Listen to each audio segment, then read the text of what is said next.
നമ്മൾ വീട്ടിലെ കൺസ്ട്രക്ഷൻ ഒക്കെ ചെയ്യുന്ന സമയത്ത് ഈ മാൻ ഹോൾ വെക്കാറുണ്ട്. ഈ മാൻ ഹോൾ ഏറ്റവും നൂതനമായിട്ടുള്ള ട്രെൻഡിങ് ആയിക്കൊണ്ടിരിക്കുന്ന ഒരു ടൈപ്പ് പ്രൊഡക്റ്റ് ആണ് FRP മാൻ ഹോൾ കവേഴ്സ് എന്ന് പറയുന്നത്. FRP എന്ന് പറഞ്ഞാൽ ഫൈബർ റീഇൻഫോഴ്സ്ഡ് പ്ലാസ്റ്റിക് അല്ലെങ്കിൽ ഫൈബർ റീഇൻഫോഴ്സ്ഡ് പോളിമർ എന്നുള്ള രീതിയിലാണ് നമ്മൾ ഈ ഒരു പ്രൊഡക്റ്റിനെ പറയുന്നത്. ഇത് നമുക്ക് കാസ്റ്റ് അയൺ ഉപയോഗിക്കുന്നിടത്ത് ഏറ്റവും ബെസ്റ്റ് ആയിട്ടുള്ള ഒരു മെറ്റീരിയൽ ആയിട്ട് നമുക്ക് ഉപയോഗിക്കാനായിട്ട് പറ്റും. ഇതിന്റെ ഒരു പ്രത്യേകത എന്ന് പറഞ്ഞാൽ ഒരിക്കലും ഇത് തുരുമ്പെടുക്കത്തില്ല. ഇത് നമുക്ക് പെയിന്റ് അടിച്ച് സൂക്ഷിക്കേണ്ട ആവശ്യം വരത്തില്ല.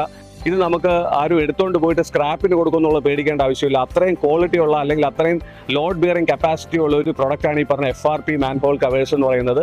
ഇതിന്റെ സൈസ് വരുന്നത് നമുക്ക് 18x18 ഒക്കെയാണ് നമ്മൾ സാധാരണ ഉപയോഗിക്കുന്നത്. ഇതിന്റെ ടണ്ണേജ് കപ്പാസിറ്റി വരുമ്പോൾ 3000 കിലോഗ്രാം അല്ലെങ്കിൽ 3 ടൺ ആണ് സാധാരണ നമ്മൾ സ്റ്റാർട്ട് ചെയ്യുന്നത്. അപ് ടു നമുക്ക് 60 ടൺ വരെ നമുക്ക് ഉപയോഗിക്കാനായിട്ട് പറ്റും.